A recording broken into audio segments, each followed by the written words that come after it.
En la boda de mi hija, el cartel en mi asiento decía, Madre impostora. Sentí que moría frente a todos. Hoy, yo voy a contarte algo que nunca pensé que contaría. Y si tú, por un segundo, sientes que esto te parece familiar, solo te pido que dejes un like y te suscribas. Me va a ayudar a continuar desahogándome. Llegué sola al salón de eventos Los Cisnes, en el corazón de Polanco. Como siempre llegaba a todo, sola. Nadie me esperó en la puerta de cristal emplomado. Nadie me ofreció el brazo para acompañarme. Solo la mirada rápida del organizador, un hombre de traje impecable y expresión altanera, que me señaló hacia el interior con el mismo gesto que usaría para apartar un mueble viejo que estorbara el paso. El salón era de película mexicana de esas que pasan en los cines de las lomas. Lámparas de cristal de Bohemia colgaban del techo como racimos de diamantes. Arreglos florales blancos y dorados se alzaban desde cada mesa como pequeños altares. Copas de cristal cortado brillaban bajo las luces cálidas, y servilletas de lino francés esperaban dobladas con la precisión de origamis perfectos. Era el tipo de elegancia que yo había visto solo en las revistas que hojeaba en las salas de espera de hospitales privados, cuando acompañaba a las señoras para las que trabajaba. Pero mi corazón ya iba herido antes de cruzar esa puerta. Desde hacía meses, desde que anunciaron la fecha de la boda, para ser exacta, notaba a mi hija diferente, distante, seca conmigo, como si tuviera que disimular que yo existía. Sus conversaciones telefónicas se habían vuelto monosílabas. Sí, mamá. No, mamá. Después te llamo. Ya no me contaba detalles de los preparativos. Ya no me pedía mi opinión sobre el vestido o las flores. Era como si hubiera construido un muro invisible entre nosotras, tan alto que ya no podía alcanzarla con mis brazos. Caminé entre las mesas redondas cubiertas con manteles de satén marfil, esquivando meseros que balanceaban charolas de plata con copas de champán que nunca había probado. Mis zapatos, los únicos zapatos de tacón que tenía, comprados en el mercado de San Juan hace 3 años para la graduación de Sofía, resonaban contra el mármol pulido del piso. Cada paso me recordaba que no pertenecía a ese mundo de cristal y terciopelo. Me detuve frente a la mesa donde, supuestamente, estaba mi lugar asignado. Mesa número 5. No la mesa principal donde se sentaban los padres del novio. No la mesa 2 donde estaban los hermanos y cuñados. La mesa 5, cerca de las puertas de servicio, donde el ruido de la cocina se mezclaba con las conversaciones. Busqué entre las tarjetas doradas con caligrafía elegante hasta encontrar mi nombre. Esperanza Morales Vida, de Herrera. Cada letra trazada con tinta dorada, cada línea perfecta, pero cuando alcé la tarjeta para leer mejor, mis ojos se clavaron en algo que me heló la sangre. Justo debajo de mi nombre, escrito con plumón negro en una letra torpe y despectiva, alguien había garabateado, Madre impostora. El mundo se deshizo bajo mis pies. Sentí como si me hubieran vaciado de un golpe toda la sangre del cuerpo. Las rodillas me temblaron. La tarjeta se me resbaló de los dedos y cayó al suelo con un ruido seco que se perdió entre las risas y conversaciones que me rodeaban. Me agaché a recogerla con manos temblorosas, rogando a la Virgen de Guadalupe que hubiera leído mal, que mis ojos de 62 años me hubieran traicionado. Pero no. Ahí estaban las palabras, escritas con odio, con desprecio, con una crueldad tan fría que me atravesó como una navaja oxidada. Madre impostora. Yo que había limpiado casas desde los 17 años para darle de comer. Yo que había fregado pisos de mármol como este en mansiones de Lomas de Chapultepec para pagarle la escuela privada. Yo que había lavado y planchado ropa ajena hasta que se me partieran las manos para comprarle sus libros universitarios. Yo, que la había criado desde los 3 meses cuando me la dejaron en los brazos como un regalo del cielo. Yo, que nunca la llamé adoptada, ni hija del corazón, porque para mí no había diferencia. Era mi hija. Punto. Una señora mayor con collar de perlas y vestido de seda azul se acercó por detrás. Su perfume francés invadió mis fosas nasales mientras susurraba a su acompañante, un señor de bigote cano y traje de 3 piezas. La trajeron solo por lástima, ¿verdad? Seguro ni la parió. Se nota a leguas que no es de familia. Ni falta que hace. respondió él, riéndose con esa risa hueca de los ricos que se sienten superiores. Mírale la cara de sirvienta. Parece que se perdió camino a la cocina. Sus carcajadas se clavaron en mi piel como astillas de vidrio. Cada palabra fue una bofetada, cada risa, un escupitajo en mi dignidad. Cerré los ojos y respiré hondo, como me había enseñado el padre Miguel en la parroquia. Cuando el dolor te ahogue, respira. Dios siempre está en tu respiración. Alcé la vista buscando a mi hija. Necesitaba verla. Necesitaba que me explicara qué significaba eso. Necesitaba que me dijera que era una broma cruel de alguien más. Pero cuando mis ojos la encontraron al otro lado del salón, lo que vi me terminó de quebrar por dentro. Ahí estaba Sofía, mi Sofía, bellísima con su vestido de novia blanco marfil, el cabello recogido en un chongo elegante adornado con pequeñas perlas, la sonrisa radiante que había practicado frente al espejo durante meses. Estaba rodeada por la familia del novio, todos tan perfectos, tan elegantes, tan falsos, copas de cristal en las manos, risas de sociedad, poses para las cámaras profesionales, y yo ahí parada, sosteniendo esa tarjeta maldita, esperando que me viera, esperando una mirada, una sonrisa, un gesto que me dijera que yo seguía siendo importante en el día más importante de su vida. Pero no hubo nada, ni una mirada hacia mí. Ni una señal, solo la siguió riéndose con ellos, como si yo fuera invisible, como si nunca hubiera existido en su vida. Me quedé ahí parada, con esa tarjeta envenenada entre mis dedos arrugados por años de detergente y lejía, mientras los recuerdos me golpeaban como olas furiosas. Cada sacrificio que había hecho por ella se agolpaba en mi mente como fantasmas que venían a cobrar cuentas.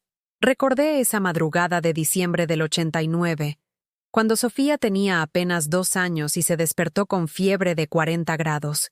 No teníamos dinero para el taxi al Hospital General, así que la cargué en mis brazos y caminé 12 cuadras bajo la lluvia helada de la Ciudad de México. Mis guaraches se deshacían en mis pies, pero no me importó.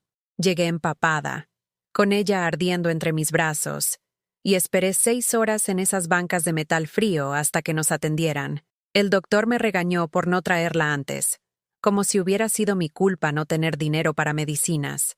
«Es usted muy irresponsable, señora», me dijo con esa arrogancia que tienen los doctores con las mujeres pobres. Pero yo no le dije que había empeñado mi anillo de matrimonio, el único recuerdo que tenía de Julián, para comprar el jarabe que le había bajado la fiebre. No le dije que había trabajado 18 horas seguidas limpiando oficinas en Santa Fe para pagar esa consulta. Simplemente agaché la cabeza y le di las gracias. Sofía se curó, yo me enfermé por la mojada y perdí una semana de trabajo. Una semana sin ingresos significaba una semana de frijoles con tortillas y agua de Jamaica sin azúcar. Pero ella estaba bien. Eso era lo único que importaba. Ahora, 25 años después, esa misma niña que había salvado con mis manos partidas estaba ahí, radiante en su vestido de 30,000 pesos, sin dirigirme ni una mirada, como si yo fuera un fantasma indeseable en su día perfecto. Un mesero pasó junto a mí cargando una charola con canapés que costaban más que mi comida de una semana. Aproveché para limpiarme discretamente las lágrimas que habían empezado a rodar por mis mejillas. No podía llorar aquí, no frente a esta gente que ya me veía como un bicho raro. Busqué con la mirada alguna cara conocida, alguien que me sonriera, alguien que me hiciera sentir que tenía derecho a estar ahí, pero no reconocía a nadie. Todos los invitados parecían salidos de las páginas de revista Quién, con sus trajes de diseñador y sus joyas que brillaban bajo las lámparas de cristal. Yo, con mi vestido negro de Liverpool que había comprado en rebajas hace 2 años, me sentía como una mancha de tinta en una página blanca. «Disculpe, ¿es usted la señora que va a servir los postres?». La voz me sacó de mis pensamientos. Era una mujer joven, rubia, con un vestido rosa palo que seguramente costaba más que mi renta de 6 meses. Me miraba con esa sonrisa falsa que la gente rica usa con la servidumbre. «No, señorita», le respondí con la dignidad que me quedaba. «Soy la madre de la novia». Su expresión cambió inmediatamente. Los ojos se le abrieron como platos y su sonrisa se convirtió en una mueca de sorpresa mal disimulada. Ay, perdón. Es que pensé que... Bueno, es que usted está aquí sola y... No terminó la frase, pero no hacía falta. Sus ojos me recorrieron de arriba a abajo, evaluando mi ropa barata, mis zapatos gastados, mi bolsa de imitación que había comprado en el tianguis de los martes. En su mirada vi todo lo que pensaba, que yo no pertenecía ahí, que era un error, una confusión, una impostora, exactamente lo que decía esa maldita tarjeta. Me alejé de ella caminando hacia las ventanas que daban al jardín interior del salón. Afuera, una fuente de cantera rosa borboteaba suavemente, rodeada de rosales blancos que seguramente costaban más que mi sueldo mensual cuando trabajaba limpiando casas. Todo era perfecto, elegante, caro, todo lo que yo nunca pude darle a mi hija. Pero sí le había dado otras cosas. Le había dado mis madrugadas levantándome a las 4 para llegar a tiempo a las casas donde trabajaba. Le había dado mis domingos cosiendo a mano su ropa para que no fuera a la escuela con ropa usada. Le había dado mis ahorros de años para que estudiara administración en la Universidad Iberoamericana, esa universidad cara donde los hijos de los ricos van a conocer a otros hijos de ricos.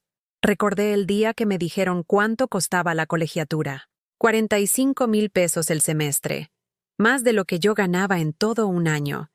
La administradora de la universidad, una señora estirada con lentes de diseñador, me miró por encima del escritorio como si fuera una cucaracha que había aparecido en su oficina. Señora Morales, entendemos su situación, pero los pagos no pueden retrasarse. Esta es una institución seria. Entiendo perfectamente, le respondí, aunque por dentro me hervía la sangre. Mi hija tendrá todo pagado en tiempo y forma. Y lo cumplí. Trabajé limpiando 3 casas todos los días, de lunes a domingo, sin descanso, sin vacaciones, sin vida propia. Me levantaba a las 4 de la mañana y regresaba a casa a las 9 de la noche, con las manos destrozadas por los químicos de limpieza y la espalda partida por cargar aspiradoras y trapear pisos de mármol. En una de esas casas, una mansión en las lomas donde vivía una familia que tenía más baños que yo cuartos, la señora me dejaba comer las sobras de su comida, para que no se desperdicie, me decía, como si me hiciera un favor. Yo me comía esos restos fríos de salmón y ensaladas gourmet parada en su cocina de granito, mientras pensaba en Sofía estudiando en su universidad de ricos, conociendo gente que nunca me dirigiría la palabra, pero valía la pena. Cada dolor de espalda, cada humillación, cada noche sin dormir valía la pena porque mi hija iba a tener un futuro mejor, iba a ser licenciada, iba a casarse con un hombre de buena familia, iba a vivir en casas como las que yo limpiaba, pero como dueña, no como sirvienta. Nunca pensé que cuando ese día llegara, yo sería la que sobraría. Un grupo de señoras elegantes pasó junto a mí, y sus voces llegaron claras a mis oídos. Pobrecita la muchacha, ¿no? Tener que cargar con esa mujer en un día así. ¿De verdad es su madre? No se parecen en nada. Dicen que la adoptó de bebé, pero nunca hizo los papeles legales. Imagínate qué vergüenza. Bueno, por lo menos la educó bien. Se nota que Sofía sabe moverse en sociedad. Sí, pero ya era hora de que se librara de ese lastre. Lastre. Esa palabra me perforó el alma como una bala. Yo era un lastre para mi propia hija. Después de 25 años de sacrificios, de amor incondicional, de darle todo lo que tenía y todo lo que no tenía, me había convertido en su lastre.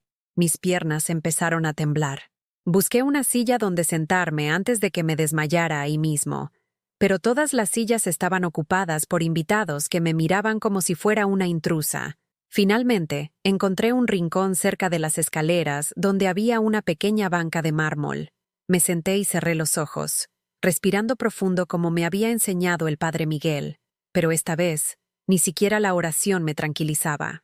Las dudas que había estado empujando al fondo de mi corazón durante meses ahora me gritaban con fuerza. ¿Cuándo había dejado de ser su madre para convertirme en su vergüenza? ¿En qué momento mis sacrificios se habían vuelto molestos para ella? ¿Cuándo había empezado a verme como ellos me veían? ¿Como una sirvienta que no sabía cuál era su lugar? La música cambió a un vals suave, y vi cómo las parejas comenzaron a llenar la pista de baile. Sofía bailaba con su nuevo esposo, Diego, girando entre sus brazos como una princesa de cuento. Su vestido se extendía como pétalos blancos con cada vuelta, y su sonrisa era tan radiante que iluminaba todo el salón. Parecía completamente feliz.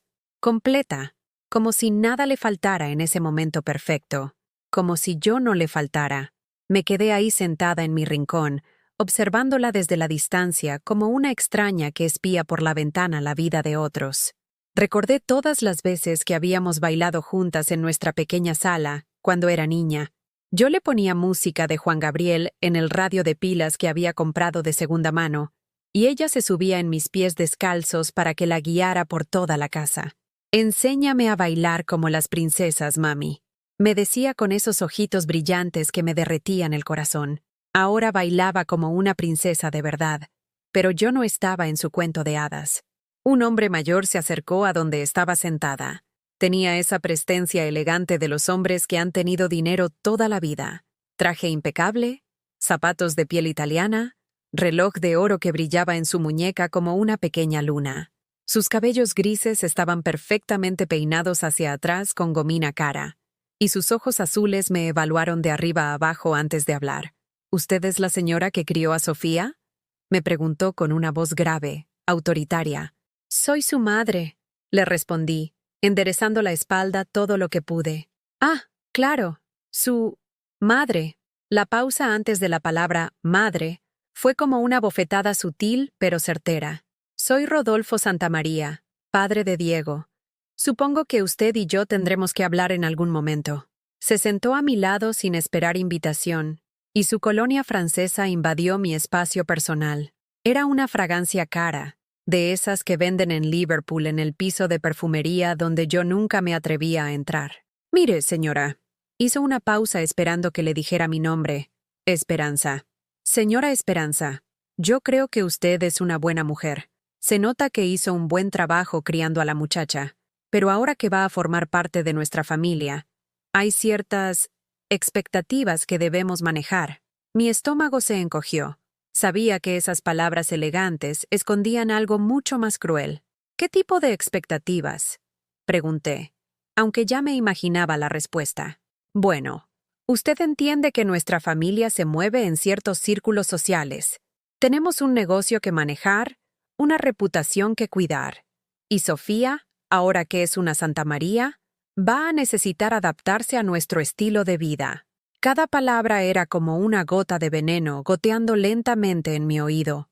«Lo que quiero decir», continuó con esa sonrisa falsa de tiburón, «es que tal vez sería mejor para todos si usted mantuviera cierta distancia, por el bien de Sofía, para que ella pueda integrarse sin complicaciones». «¿Complicaciones?». La palabra me salió como un susurro quebrado. «No me malentienda. Nadie está diciendo que usted no sea importante para ella, pero una cosa es ser importante y otra muy diferente es ser visible». ¿Me explicó? Me explicaba perfectamente. Querían que fuera invisible, que existiera solo cuando fuera conveniente, que desapareciera cuando fuera molesta, que siguiera siendo madre en la sombra, sin derecho a reconocimiento, sin lugar en su nueva vida de señora rica. Además, siguió hablando como si estuviera discutiendo el clima. «Tengo entendido que nunca se formalizó legalmente la adopción. Eso podría ser problemático. En términos legales, usted entiende». El mundo se me vino encima. ¿Cómo sabía eso? ¿Quién le había contado que nunca habíamos hecho los papeles de adopción?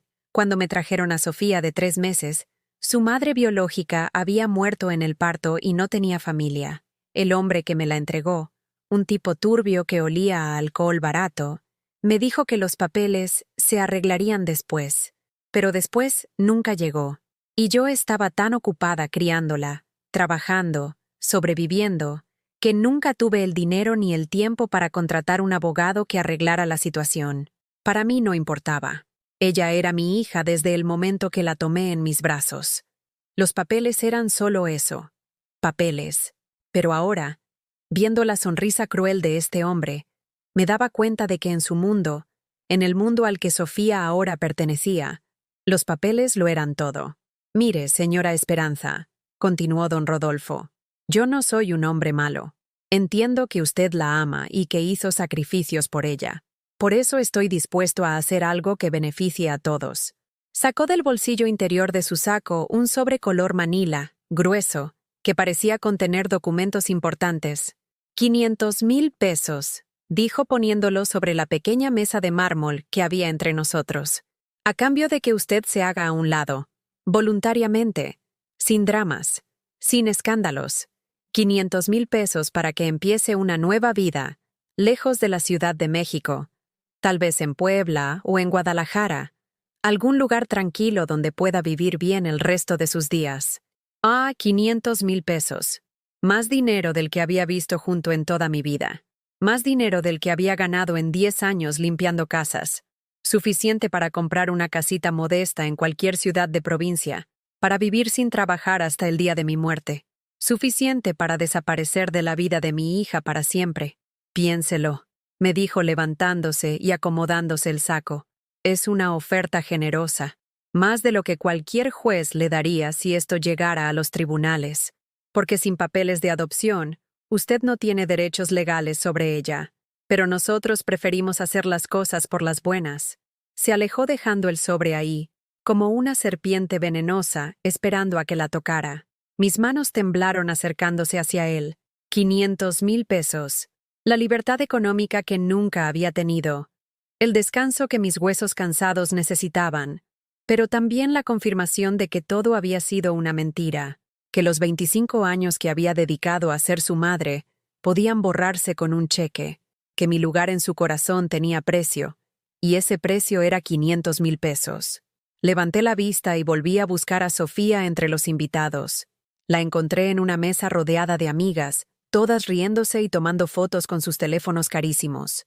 Una de sus amigas, una chica rubia que reconocí de las pocas veces que había ido a visitarnos a la casa, señaló hacia donde yo estaba sentada y le dijo algo al oído a Sofía. Vi cómo mi hija volteó hacia mí, me miró por un segundo y luego se encogió de hombros con una expresión que no pude descifrar. ¿Era vergüenza? ¿Era molestia? ¿Era indiferencia? Fuera lo que fuera, me partió el alma. La rubia siguió hablando, y las demás chicas se unieron a la conversación. Podía imaginar perfectamente lo que estaban diciendo. ¿De verdad esa señora es tu mamá? No se parecen en nada. Qué incómodo debe ser para ti. ¿Por qué la invitaste? Sofía les respondía algo que las hacía reír. Todas voltearon hacia mí al mismo tiempo, como hienas evaluando a su presa, y después volvieron a reírse más fuerte. En ese momento supe, con una claridad dolorosa que me cortó la respiración, que yo no era su madre en esta nueva vida. Era su pasado incómodo. Era la prueba visible de que no había nacido en cuna de oro. Era el recordatorio viviente de que había empezado desde abajo. Era, exactamente como decía la tarjeta, una madre impostora. Tomé el sobre que don Rodolfo había dejado. Lo abrí con manos temblorosas y vi el cheque. 500,000 pesos. Banco Santander. Firmado y listo para cobrarse. 500,000 pesos por 25 años de amor incondicional. 25 años a 20,000 pesos cada uno. Mi vida como madre valuada en menos de 2,000 pesos por año. Guardé el cheque en mi bolsa con manos que ya no podían dejar de temblar. 500,000 pesos pesaban más que cualquier cosa que hubiera cargado en mi vida. Me levanté de esa banca de mármol con las piernas entumecidas y caminé hacia la salida. No podía quedarme ni un minuto más en ese lugar donde mi existencia era una molestia. Pero cuando estaba a punto de cruzar las puertas del salón, una vocecita familiar me detuvo en seco. ¡Abuela Espe! Me di la vuelta, y ahí estaba Matías, el hijo de 6 años de la prima de Diego. Un niñito pecoso con el cabello rubio alborotado y una sonrisa desdentada que me iluminó el corazón por primera vez en toda la noche. Corrió hacia mí con los brazos abiertos, sin importarle que su traje azul marino se arrugara.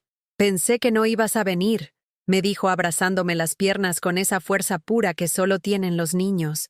«Mamá dijo que tal vez no vendrías porque no eras familia de verdad, pero yo le dije que sí eras familia porque me das dulces y me cuentas cuentos».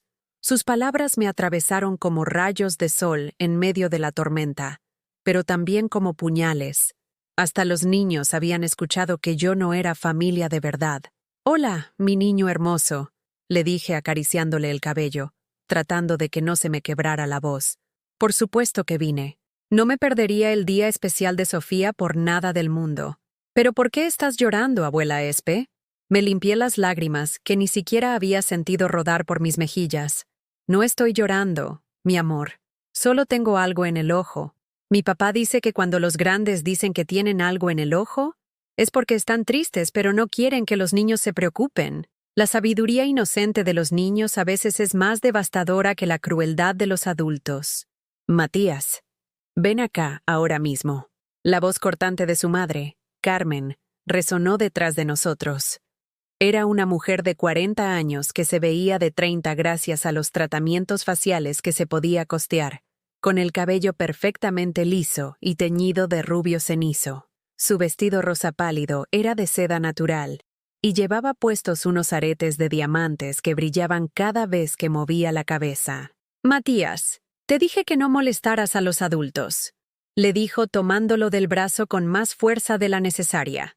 Sus ojos me atravesaron con una mirada helada. «Señora Morales, ¿verdad? Creo que no nos han presentado formalmente.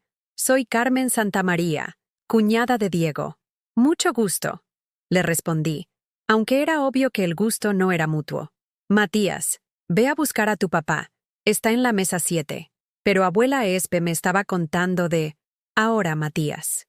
El niño me miró con esos ojitos tristes que me partieron el corazón, y después se alejó arrastrando los pies, volteándose cada pocos pasos para despedirse de mí con la mano. Carmen esperó a que se alejara lo suficiente antes de dirigirse a mí con una sonrisa tan falsa que parecía tallada en plástico. «Mire, señora Morales, entiendo que usted tiene cariño por Sofía, y estoy segura de que hizo lo que pudo criándola. Pero ahora que va a ser parte de nuestra familia, hay ciertas cosas que necesitan quedar claras. Otra vez. Otra persona diciéndome cuál era mi lugar en el mundo». «¿Qué tipo de cosas?», pregunté, aunque ya conocía la respuesta. «Bueno, para empezar, Matías no puede seguir llamándola abuela. Usted no es su abuela. Técnicamente ni siquiera es la madre de Sofía, ¿verdad? Sin papeles de adopción, sin ningún documento legal». Sus palabras me golpearon como martillazos. Cada frase era calculada para lastimarme, para recordarme que en su mundo yo no existía legalmente. Además, continuó con esa crueldad elegante que solo dominan las mujeres ricas, «tengo entendido que mi suegro ya habló con usted sobre una solución que beneficiaría a todos, especialmente a Sofía. ¿Sofía sabe de esa propuesta?», pregunté con un hilo de voz. Carmen se rió con una risa cristalina y venenosa. «¿Usted cree que Sofía no sabe? Ay, por favor. ¿Quién cree que nos dio toda la información sobre su situación legal? ¿Quién nos contó que nunca formalizaron la adopción? El mundo se tambaleó bajo mis pies. Sofía. Mi propia hija había sido quien les había dado las armas para destruirme. Ella solo quiere lo mejor para su futuro», siguió Carmen, disfrutando cada segundo de mi dolor. «Y usted, con todo respeto, no encaja en ese futuro. Mire a su alrededor, señora Morales. ¿De verdad cree que pertenece aquí?». No pude responder. Las palabras se me habían atorado en la garganta como piedras. Sofía está construyendo una nueva vida.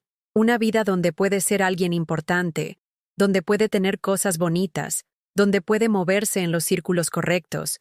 Pero para eso necesita libertad. ¿Me entiende?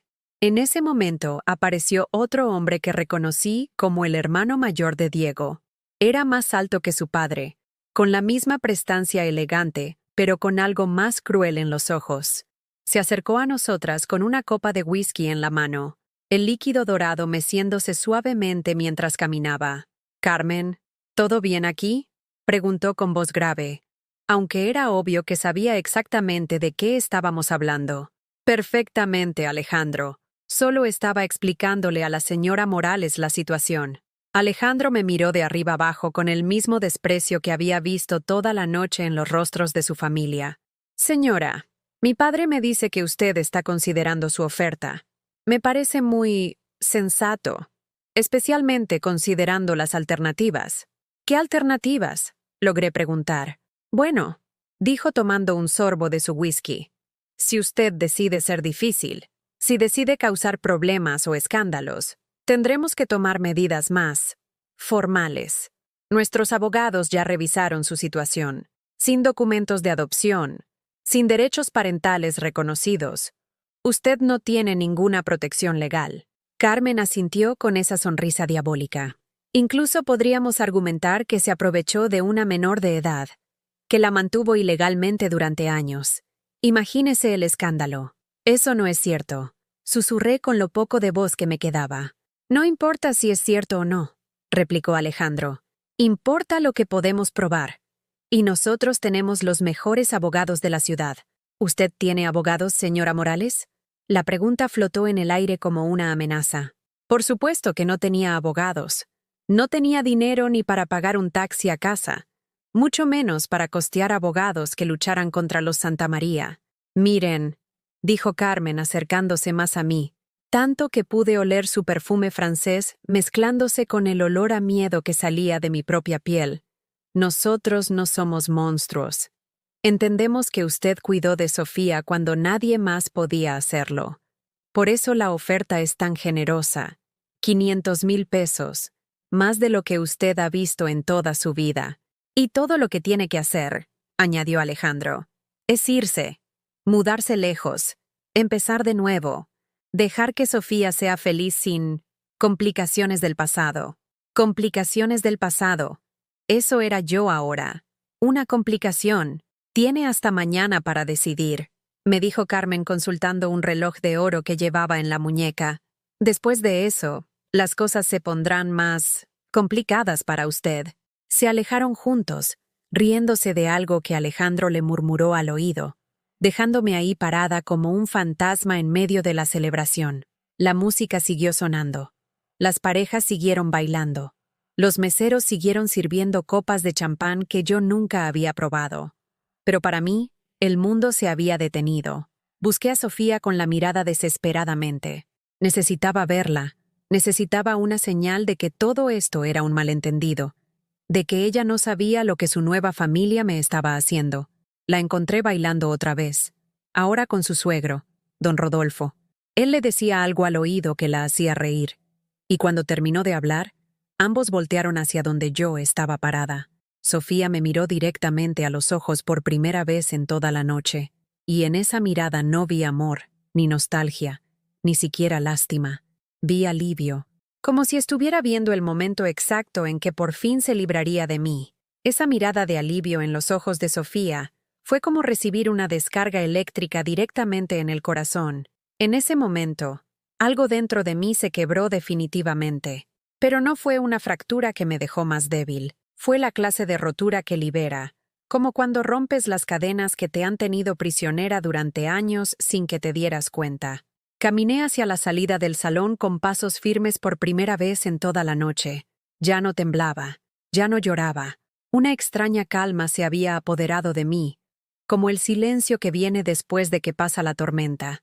Los invitados siguieron en sus conversaciones elegantes, ajenos al huracán interno que acababa de transformarme por completo. Afuera del salón, los cisnes, el aire fresco de la noche de la Ciudad de México me golpeó la cara como una bofetada refrescante.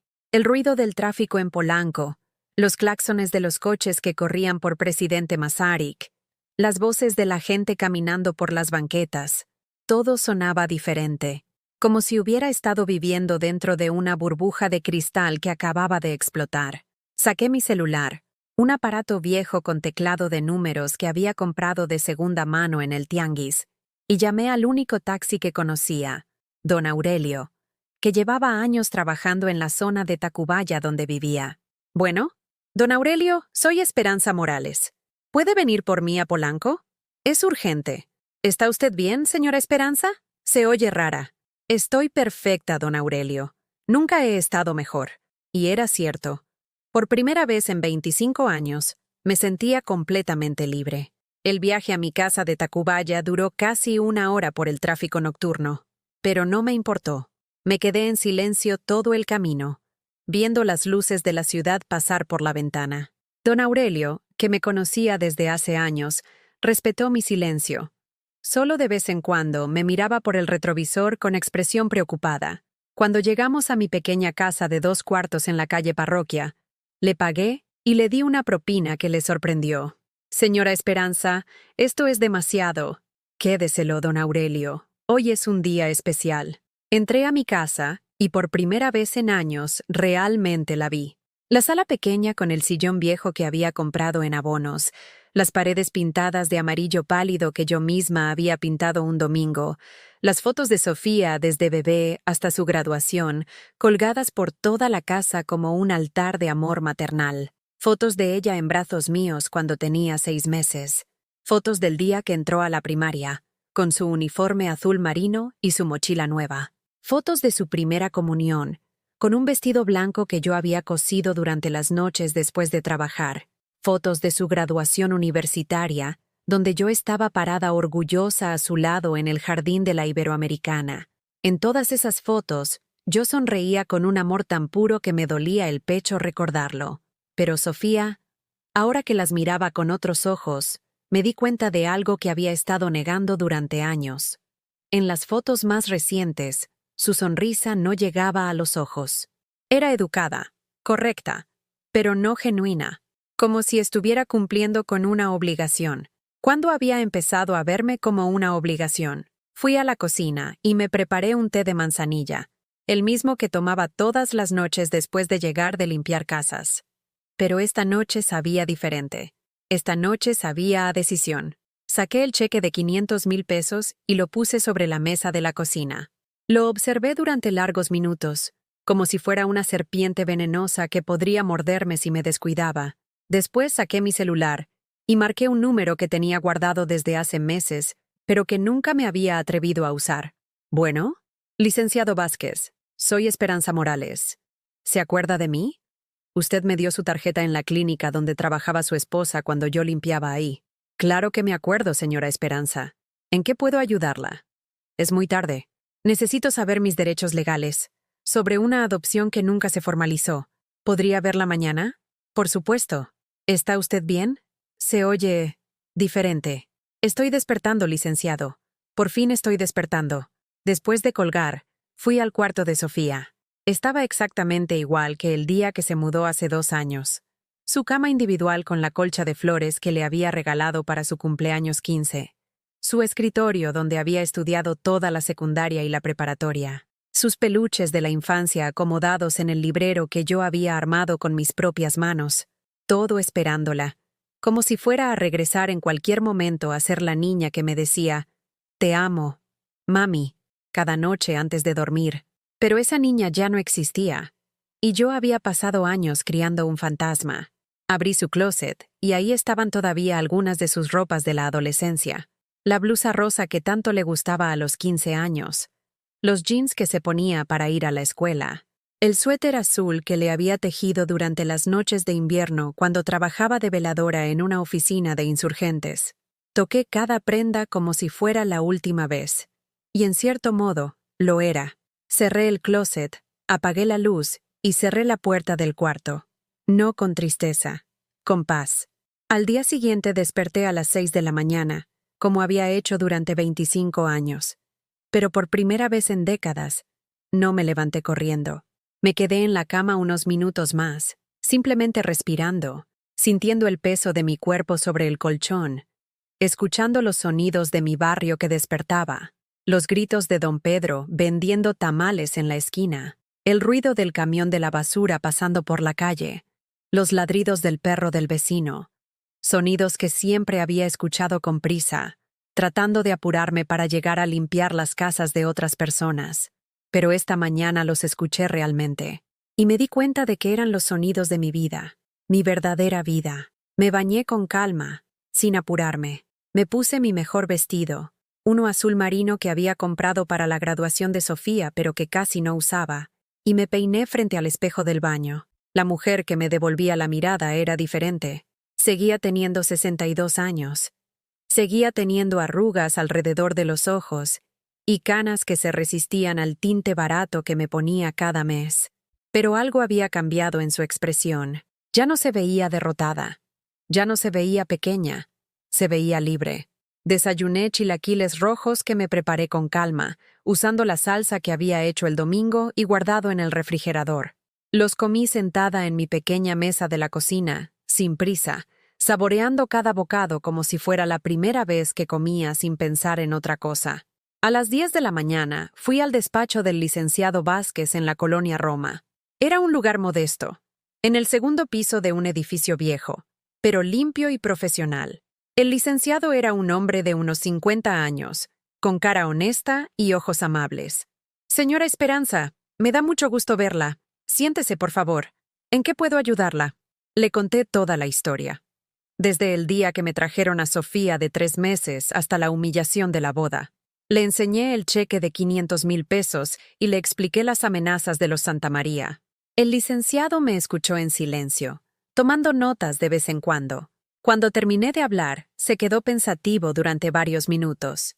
Señora Esperanza, me dijo finalmente, legalmente tiene razón en que su situación es complicada. Sin documentos de adopción formal, sus derechos parentales no están reconocidos por la ley, pero hay algo que ellos no consideraron. ¿Qué cosa? Usted no necesita ser la madre legal para tener dignidad. Y lo que ellos están haciendo, las amenazas, la extorsión, el intento de chantaje, eso sí es ilegal. Sacó unos papeles de su escritorio. Si usted quiere, podemos demandarlos por extorsión e intimidación. No necesariamente ganará mucho dinero, pero sí podemos hacer que paren las amenazas. Y más importante, podemos hacer que esto se sepa públicamente. ¿Qué quiere decir? Los Santamaría son una familia conocida en los círculos de negocios de la ciudad. Tienen una reputación que cuidar. Si esto sale en los periódicos, si la gente se entera de cómo trataron a la mujer que crió a su nueva nuera durante 25 años, bueno, digamos que no les va a convenir. Por primera vez en meses, sonreí de verdad. ¿Cuánto costaría todo eso, licenciado? Para usted, nada. Mi esposa me contó lo bien que usted la trataba cuando trabajaba en esa clínica. Cómo la consolaba cuando los pacientes se portaban groseros con ella. Esto lo hago pro bono. Salí de ahí sintiendo como si me hubieran quitado un peso de 100 kilos de los hombros. Caminé por las calles de la Roma Norte sin rumbo fijo, simplemente disfrutando la sensación de caminar sin prisa, sin obligaciones, sin tener que llegar a ningún lado para limpiar la casa de nadie más. Entré a un café pequeño en la calle Orizaba y me pedí un café americano y un pan dulce. Me senté junto a la ventana y pasé 2 horas simplemente viendo pasar a la gente, sin pensar en nada más que en el sabor del café y la calidez del sol que entraba por el cristal. Cuando regresé a mi casa en la tarde, tenía 7 llamadas perdidas de un número que no reconocía. No las devolví. Las llamadas no pararon. Durante los siguientes 3 días, mi teléfono sonó a todas horas. Números desconocidos, números privados, y finalmente, el número que conocía de memoria. El de Sofía. Pero yo no contesté ninguna. Por primera vez en 25 años, no estaba disponible para resolver los problemas de otros. El 4.º día, alguien tocó a mi puerta con insistencia. Golpes fuertes, desesperados, que hicieron temblar la puerta de madera vieja de mi casa en Tacubaya. Miré por la ventanita y ahí estaba ella, Sofía, todavía con el cabello peinado de salón pero ya sin maquillaje, con ojeras profundas y una expresión que no había visto en su cara desde que era adolescente y había reprobado matemáticas. Pánico. Abrí la puerta y nos quedamos viendo durante unos segundos eternos. Ella con su ropa de diseñador arrugada, yo con mi delantal de cocina y las manos manchadas de masa porque había estado haciendo tortillas. «Mamá», me dijo con una voz que no había usado conmigo en años. Vulnerable. Pequeña. Como cuando tenía 7 años y se despertaba de pesadillas. «Tenemos que hablar». «Claro», le respondí haciéndome a un lado para que entrara. «Pasa». Entró a la sala y se quedó parada en el centro, como si no supiera dónde sentarse en la casa donde había crecido. Sus ojos recorrieron las fotos en las paredes, los muebles que conocía de memoria, el olor familiar de mi casa que siempre había olido a canela y limpio. «Mamá, ¿qué está pasando? Don Rodolfo me dice que contrataste un abogado, que los estás demandando. ¿Es cierto?» Me senté en mi silla favorita. la mecedora que había comprado de segunda mano cuando ella tenía 10 años. Y la miré con una calma que me sorprendió hasta a mí. Es cierto. Pero mamá, no entiendes lo que esto significa. Diego está furioso. Sus papás están furiosos. Me están diciendo que si no arreglas esto ¿Van a qué? Le pregunté, interrumpiéndola por primera vez en años. Se quedó callada, como si se diera cuenta de que había estado a punto de amenazarme con las palabras de otros. Siéntate, Sofía, le dije señalando el sillón donde solía hacer su tarea cuando era niña. Tenemos que hablar de muchas cosas. Se sentó en la orilla del sillón, tensa, como un animal listo para salir corriendo. ¿Por qué les dijiste sobre los papeles de adopción? Le pregunté directamente, sin rodeos. Su cara se puso roja como cuando era pequeña y la cachaba en alguna mentira. Mamá, yo no... Bueno, sí, pero no fue por maldad.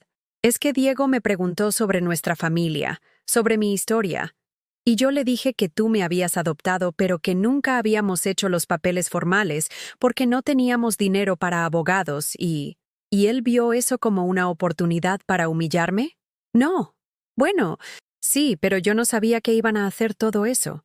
Lo del cartel en la mesa, lo de ofrecerte dinero para que te fueras. Yo me enteré de todo después. ¿Después de qué? Después de la boda. Cuando llegué a la casa de Diego y don Rodolfo estaba celebrando que habían resuelto el problema de tu mamá, como le decía. Me levanté de la mecedora y caminé hacia la ventana que daba al pequeño patio trasero. Afuera, mi mata de hierbabuena seguía creciendo en su maceta de barro, verde y fuerte a pesar de la falta de cuidados. ¿Y qué hiciste cuando te enteraste? Le pregunté sin voltear a verla. Me enojé, dijo con una voz tan baja que apenas la escuché. ¿Te enojaste? Sí, les grité. Les dije que habían sido muy crueles, que tú no te merecías eso. Me volteé para verla. ¿Y después? Después me dijeron que era mejor así, que yo iba a ser más feliz sin mí, sin complicaciones. Terminó la frase con un hilo de voz. Y tú les creíste. Se puso de pie de un salto, con los ojos llenos de lágrimas. No, bueno, sí, pero es complicado, mamá. Tú no entiendes la presión que siento. Toda su familia tiene dinero, educación, contactos. Yo vengo de aquí, de Tacubaya, de esta casita. Cuando voy a sus reuniones familiares, cuando voy a los eventos de la empresa, todos me ven y saben que no soy como ellos. ¿Y eso te avergüenza? Me da miedo, gritó. Y por fin salió toda la verdad. Me da miedo que descubran que mi mamá limpiaba casas, que vivíamos con el sueldo de una sirvienta, que nunca he salido del país, que no sé usar todos los cubiertos en las cenas elegantes, que no entiendo de qué hablan cuando discuten de vinos o de arte. Se dejó caer en el sillón, llorando como no la había visto llorar desde que era niña. Me da miedo que me rechacen, y pensé que si tú no estabas tan presente, sería más fácil fingir que siempre fui como ellos. Sus palabras me dolieron más que todas las humillaciones de la boda juntas, porque por fin entendía. No había sido maldad, había sido miedo. Miedo a no ser suficiente, miedo a ser rechazada, miedo a que descubrieran que venía de donde venía. Pero también entendí algo más. Ese miedo la había convertido en alguien que yo no reconocía. Sofía, le dije sentándome en la mesita de centro para quedar frente a ella. ¿Tú crees que yo me avergüenzo de haber limpiado casas? No lo sé, murmuró sin levantar la cabeza. Mírame. Alzó los ojos rojos de tanto llorar. Estoy orgullosa de cada casa que limpié. Estoy orgullosa de cada piso que tallé, de cada baño que fregué, de cada escalón que subí cargando las cosas de limpieza. ¿Sabes por qué? Negó con la cabeza. Porque cada peso que gané limpiando casas fue un peso que invertí en tu futuro. Cada ampolla en mis manos era una beca para tu escuela. Cada dolor de espalda era un libro para tu universidad. Cada humillación que aguanté de las señoras para las que trabajaba era un día más de comida en nuestra mesa. Le tomé las manos, esas manos suaves que nunca habían conocido la lejía ni los detergentes baratos. Pero tú no tienes que estar orgullosa de eso si no quieres. Tienes derecho a vivir tu propia vida, a casarte con quien quieras, a moverte en los círculos que quieras. Tienes derecho a ser feliz a tu manera. ¿Entonces no estás enojada conmigo? Estoy triste, le dije con una honestidad que me dolió en el pecho. Estoy triste porque te enseñé a valorarte, pero no te enseñé a valorar de dónde vienes. Estoy triste porque cuando tenías que elegir entre yo y ellos, elegiste a ellos sin siquiera luchar por mí. Mamá, yo... Pero sobre todo, la interrumpí. Estoy triste porque después de 25 años juntas, no confiaste en mí lo suficiente para decirme la verdad, para contarme que tenías miedo, que te sentías fuera de lugar, que necesitabas espacio para crecer. Se quedó callada, procesando mis palabras. En cambio, continué, dejaste que otros me humillaran, dejaste que me ofrecieran dinero para desaparecer de tu vida, dejaste que me trataran como una sirvienta que ya no necesitabas. No fue así, murmuró. ¿No? Entonces, ¿cómo fue? No pudo responder. Me levanté y fui a mi cuarto. Del cajón de mi cómoda saqué algo que había estado guardando durante semanas. Una carta que había escrito pero nunca le había dado. Regresé a la sala y se la entregué. ¿Qué es esto? Léela. Abrió la carta con manos temblorosas. Era una sola página, escrita a mano con mi letra torcida que ella conocía de todas las notas que le había puesto en sus loncheras escolares. Sofía, leyó en voz alta. Si estás leyendo esta carta, es porque finalmente llegó el día que siempre supe que llegaría. El día que ya no me necesitarías más. He sabido desde que tenías 18 años que eventualmente tendríamos que separarnos. No porque dejáramos de amarnos, sino porque es lo natural que pasa entre madres e hijas. Te escribo esta carta para decirte que estoy orgullosa de la mujer en la que te convertiste. También para decirte que no tienes que cargar conmigo si eso te hace infeliz. Yo ya cumplí mi trabajo, criarte, educarte, darte las herramientas para que puedas vivir sin mí. El día que decidas que es hora de que sigamos caminos separados, no voy a llorar. Bueno, sí voy a llorar, pero no enfrente de ti. Voy a entender que es parte de la vida. Lo único que te pido es que sea una decisión tuya, no de otras personas. Y que me lo digas con la verdad, no con silencios. Te amo, mi niña. Para siempre. Con papeles o sin papeles, presente o ausente, orgullosa de mí o avergonzada.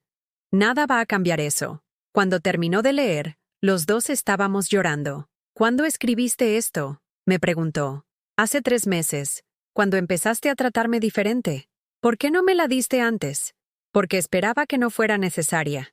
Nos quedamos en silencio durante largos minutos. Afuera, don Pedro siguió gritando, «¡Tamales oaxaqueños!», como había hecho todas las tardes durante los últimos 10 años. «Mamá», me dijo finalmente, «¿qué quieres que haga? Quiero que seas feliz, Sofía. De verdad feliz. No feliz a medias, no feliz con miedo, no feliz escondiendo partes de ti misma. ¿Y qué hay de la demanda? La demanda no es contra ti. Es contra las personas que me amenazaron, que me humillaron, que creyeron que podían comprar mi dignidad con 500,000 pesos. ¿Vas a seguir adelante con eso? Por primera vez en toda la conversación, sonreí. ¿Tú qué crees?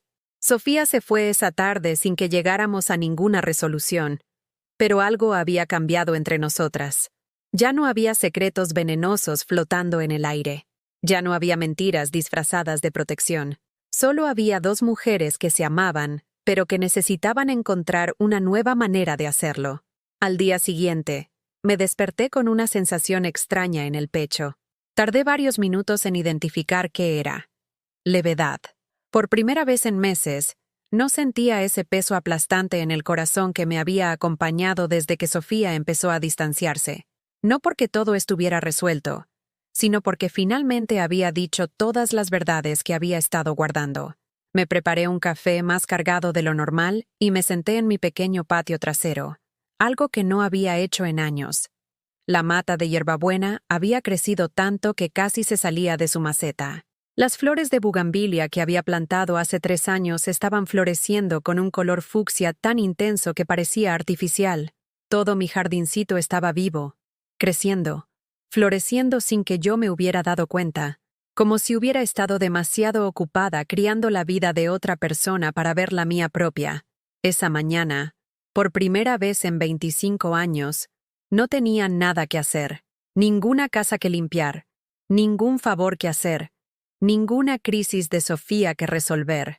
El tiempo se extendía frente a mí como un campo abierto, lleno de posibilidades que había olvidado que existían. Recordé algo que solía hacer antes de que Sofía llegara a mi vida: coser. No para vender, no por necesidad, sino porque me gustaba. Había aprendido de mi madre, que había aprendido de la suya, y tenía manos para hacer cosas hermosas cuando no estaban partidas por los químicos de limpieza. Fui al closet del cuarto de huéspedes, donde guardaba mis cosas viejas, y saqué la máquina de coser Singer que había comprado de segunda mano cuando tenía 20 años. Estaba polvosa, pero cuando la conecté, ronroneó como un gatito contento, como si hubiera estado esperando que regresara a ella. Durante las siguientes horas me dediqué a limpiarla, a aceitar las partes que lo necesitaban, a recordar cómo enhebrar la aguja superior y la inferior. Mis manos recordaban cada movimiento como si hubiera sido ayer en lugar de hace décadas. Después fui al mercado de San Juan, pero no como siempre había ido, corriendo, calculando cada peso, comprando solo lo necesario. Esta vez caminé despacio, deteniéndome en los puestos que nunca había tenido tiempo de explorar. En uno encontré telas hermosas, algodones con estampados de flores, linos de colores suaves, sedas que brillaban bajo la luz artificial del mercado. ¿Para qué es, señora?, me preguntó la vendedora, una mujer de mi edad con manos manchadas de tintes. ¿Para mí?, le respondí, y la simple honestidad de esa respuesta me hizo sonreír. Compré 3 metros de una tela azul cielo que me recordaba el color del vestido que me puse el día que me trajeron a Sofía. No para reproducirlo, sino para hacer algo completamente nuevo. De regreso a casa, me senté frente a la máquina de coser y simplemente dejé que mis manos trabajaran. No seguí ningún patrón, no copié ningún diseño, solo cosí lo que me salía del corazón. Una blusa con mangas amplias que me haría sentir libre, con un cuello que enmarcara mi cara sin esconderla. Mientras cosía, pensé en todas las cosas que había dejado de hacer por estar siempre disponible para otros. Había dejado de leer, aunque me encantaban las novelas de amor que compraba en el tianguis. Había dejado de caminar por el parque los domingos, aunque me relajaba ver a las familias con sus niños. Había dejado de platicar con mis vecinas, aunque tenía historias divertidas que contar. Había dejado de ser Esperanza para ser solo la mamá de Sofía. Esa noche, mientras plancha mi blusa nueva, sonó el teléfono. Era el licenciado Vázquez. Señora Esperanza, tengo noticias. Los abogados de los Santa María quieren arreglar fuera de los tribunales. ¿Qué significa eso? Significa que tienen miedo, que se dieron cuenta de que esto puede salirse de control y dañar su reputación. Están ofreciendo disculpas públicas y una compensación económica mucho mayor que los 500,000 pesos originales. ¿Cuánto? 2 millones de pesos. Y un comunicado en el periódico Reforma pidiendo disculpas por malentendidos durante la celebración de la boda. 2 millones de pesos. Una cantidad que no podía ni imaginar. Suficiente para comprar una casa más grande, para no trabajar nunca más, para vivir cómodamente el resto de mi vida. ¿Y usted qué me aconseja, licenciado? Legalmente, es una buena oferta. Mejor de lo que podríamos conseguir en un juicio que podría durar años. Pero la decisión es suya. ¿Puedo pensarlo? Por supuesto. Pero necesitan una respuesta para mañana. Esa noche no pude dormir. Caminé por mi casa, tocando los muebles que había comprado de segunda mano, viendo las fotos de una vida entera dedicada a criar a una hija, que ahora tenía que aprender a amar desde la distancia. 2 millones de pesos cambiarían mi vida completamente, pero había algo que me molestaba de la oferta. Seguía siendo dinero para que me callara, para que desapareciera, para que no causara problemas, solo que ahora era más dinero. ¿Era eso lo que quería? ¿Dinero a cambio de mi dignidad? Al amanecer, ya tenía mi respuesta. Llamé al licenciado Vázquez a las 7 de la mañana. Licenciado, ya decidí. No acepto la oferta. Señora Esperanza, ¿está segura? Es mucho dinero. Estoy segura. Pero tengo una contrapropuesta. Dígame. Que don Rodolfo Santamaría venga a mi casa, aquí, a Tacubaya. Que se siente en mi sala, que beba mi café de olla y que me pida disculpas en persona. Que vea de dónde viene la mujer que humilló y que traiga a su familia completa. a su esposa, a Alejandro, a Carmen, a Diego. ¿Y si viene, usted retira la demanda? Si viene, y si las disculpas son sinceras, retiro la demanda. Sin dinero de por medio. Solo justicia. El licenciado se quedó callado durante un momento. Señora Esperanza, es muy probable que digan que no. Entonces seguimos con el juicio. Y que salga en todos los periódicos cómo los Santa María tratan a las mujeres que criaron a sus nueras. 2 horas después, el licenciado me llamó de vuelta. Señora Esperanza, aceptaron. Vienen mañana a las 5 de la tarde. Pasé todo el día siguiente preparándome. No como una sirvienta que espera a sus patrones, sino como una mujer que va a recibir visitantes en su propia casa. Limpié no porque tuviera que hacerlo, sino porque quería que mi hogar se viera hermoso. Preparé café de olla con canela, el mejor que sabía hacer. Puse la mesa con mi vajilla de Talavera, la que había comprado en abonos y que solo usaba en ocasiones especiales. Me puse mi blusa nueva, la que había cosido con mis propias manos, y me peiné frente al espejo con cuidado. La mujer que me devolvía la mirada seguía siendo de 62 años, seguía teniendo arrugas y canas, pero tenía algo diferente en los ojos. Tenía poder. A las 5 en punto, llegó una caravana de coches lujosos a mi calle de Tacubaya. Los vecinos salieron a sus ventanas para ver el espectáculo. Nunca habían llegado BMWs y Mercedes-Benz a nuestra cuadra de casas modestas. Salieron todos. Don Rodolfo con su traje impecable pero con cara de haber comido algo descompuesto. Su esposa con vestido de diseñador que contrastaba grotescamente con mi barrio humilde. Alejandro con expresión de asco mal disimulado. Carmen con sus diamantes brillando bajo el sol de la tarde. Y Diego con la cabeza gacha. Y detrás de todos, salió Sofía de uno de los coches. Me miró desde la banqueta y por primera vez en meses, vi en sus ojos lo que había estado esperando. Respeto. Abrí la puerta de mi casa y los invité a pasar con la cortesía que me habían enseñado mis padres, pero también con la dignidad que había encontrado en mi corazón. Buenas tardes. Bienvenidos a mi hogar. Los vi entrar a mi sala pequeña, sentarse en mis muebles humildes, oler el aroma de mi café casero que llenaba toda la casa. Los vi mirando las fotos de Sofía en mis paredes, los recuerdos de 25 años de maternidad que decoraban cada rincón. Don Rodolfo carraspeó, obviamente incómodo, y me miró con ojos que ya no tenían la arrogancia de la noche de la boda. Señora Esperanza, comenzó con una voz mucho menos segura que la que había usado en el salón de eventos. Hemos venido porque los obligaron. Lo interrumpí suavemente. Lo sé, pero están aquí, y eso es lo que importa. Les serví café a todos en mis tazas de barro, las mismas donde había tomado café durante décadas. Vi cómo lo bebían con cara de sorpresa, como si no esperaran que supiera tan rico. Ahora, les dije sentándome en mi mecedora favorita, podemos hablar.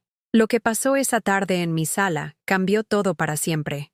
Don Rodolfo, sentado en mi sillón viejo con una taza de mi café de olla entre las manos, se veía completamente diferente al hombre arrogante que me había humillado en la boda.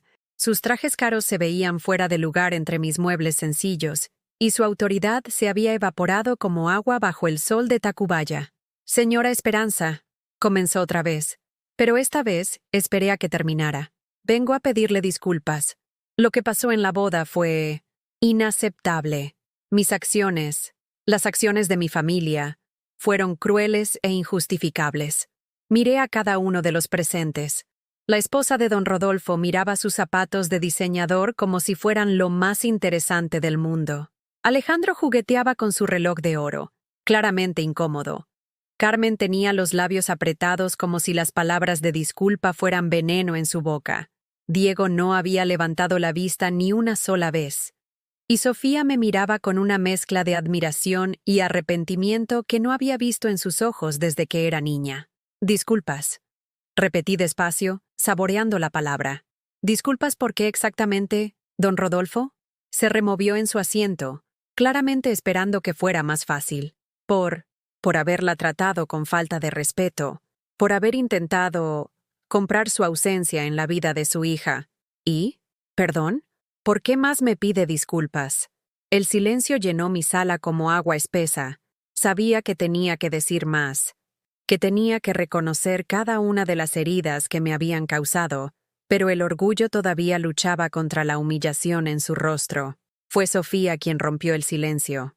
Por llamarla impostora, dijo con voz firme, mirando directamente a su suegro. Por intentar borrar 25 años de amor incondicional. Por tratar de convertir en vergüenza lo que debería ser motivo de orgullo. Don Rodolfo la miró sorprendido, pero asintió lentamente. Sí, por eso también. Por amenazarla con abogados, añadió Sofía, ahora mirando a Alejandro. Por hacerla sentir como si no tuviera derechos sobre su propia vida. Alejandro murmuró algo que podría haber sido una disculpa. Por tratarla como si fuera invisible. Continuó mi hija, ahora dirigiéndose a Carmen. Por susurrar a sus espaldas como colegialas crueles. Carmen no dijo nada, pero al menos tuvo la decencia de verse avergonzada. Finalmente, Sofía se dirigió a Diego. ¿Y tú? Por permitir que tu familia humillara a la mujer que me crió, que me amó, que se sacrificó para que yo pudiera llegar hasta donde llegué. Por no defenderla cuando más me necesitaba. Ma. Diego levantó la vista por primera vez y me miró directamente. Señora Esperanza, yo no tengo excusa. Fui cobarde. Permití que pasara todo esto porque pensé que sería más fácil para todos si usted simplemente desaparecía. Estaba equivocado. Por fin. Honestidad real. Aprecio sus disculpas. Les dije después de un largo momento. Todas. Pero hay algo que necesitan entender. Me levanté de mi mecedora y caminé hacia la pared donde tenía colgadas las fotos de Sofía desde bebé hasta su graduación universitaria. Yo no necesito que me validen como madre. No necesito papeles que me digan que lo fui durante 25 años. No necesito reconocimiento legal de algo que viví cada día, cada noche, cada momento de enfermedad, cada lágrima, cada sonrisa, cada pesadilla y cada sueño cumplido. Toqué una de las fotos donde Sofía tenía 8 años y me abrazaba después de su festival del Día de las Madres en la escuela. Pero sí necesitaba que me trataran con dignidad, que reconocieran que, legal o no, formal o informal, yo fui la madre que estuvo presente. Y cuando ustedes me llamaron impostora, cuando intentaron comprarme para que desapareciera, no solo me lastimaron a mí, lastimaron esos 25 años de historia. Me volteé para mirarlos otra vez. Pero ya pasó. Ya están aquí, en mi casa, bebiendo mi café, respirando el aire donde Sofía creció. Ya vieron de dónde venimos, quiénes somos realmente. Y ya se disculparon. ¿Entonces retira la demanda? Preguntó don Rodolfo con esperanza mal disimulada. Retiro la demanda, confirmé, pero con una condición. Todos se tensaron. La condición es que respeten la relación que Sofía y yo decidamos tener de ahora en adelante.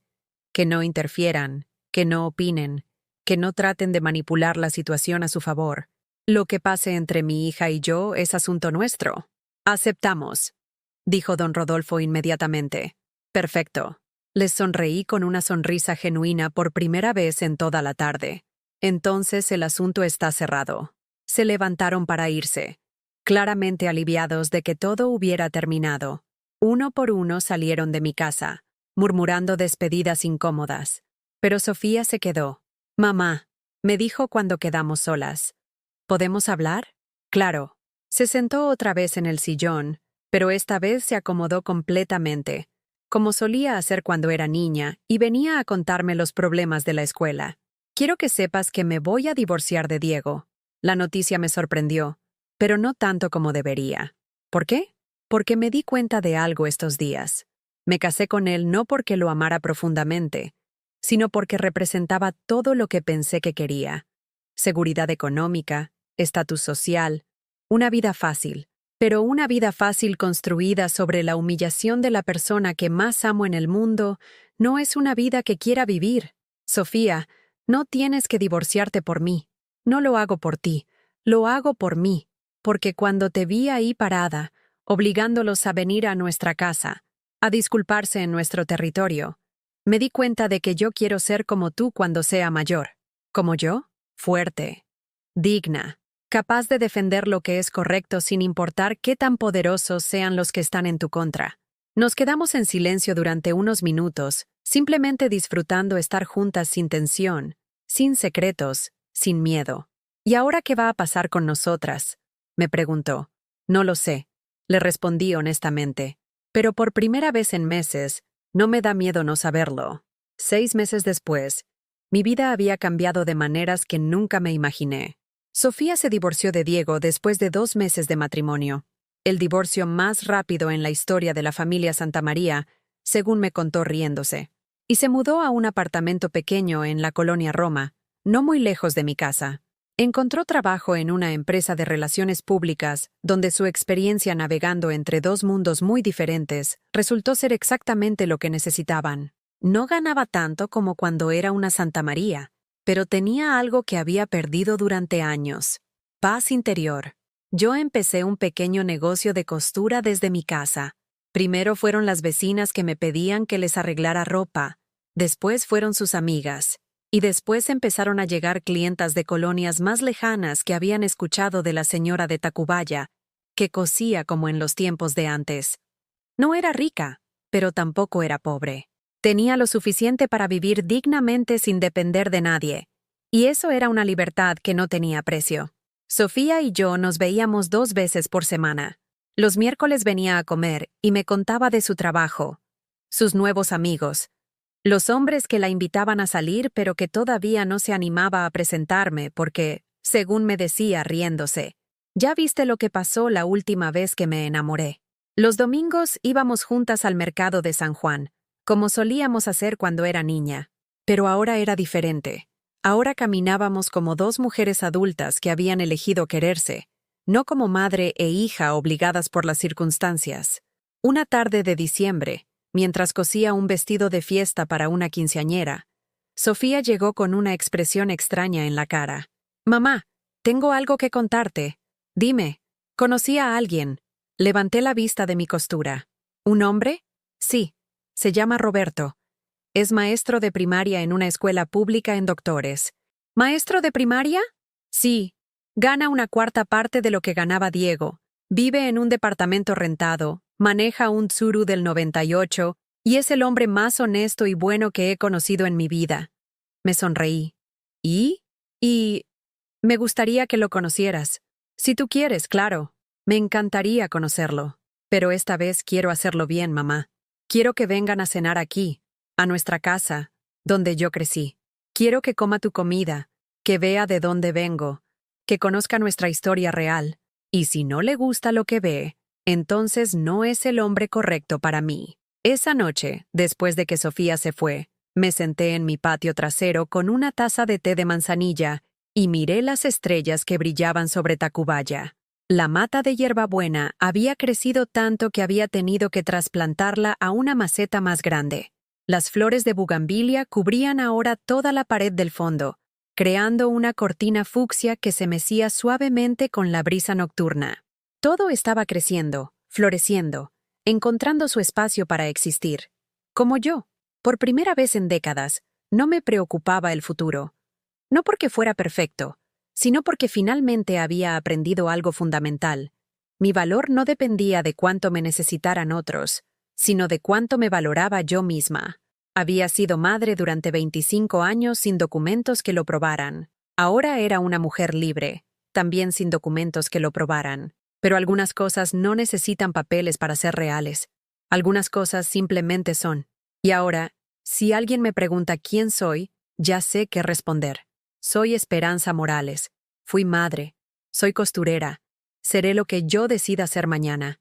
No soy una impostora de nada. Soy auténticamente yo. ¿Has vivido tú o conoces a alguien que haya pasado por algo parecido? Cuéntame en los comentarios si alguna vez has tenido que luchar por tu dignidad, cuando otros trataron de hacerte sentir que no valías lo suficiente. Si esta historia te tocó el corazón, déjame tu like y suscríbete al canal, para que este mensaje llegue a alguien que necesita escucharlo.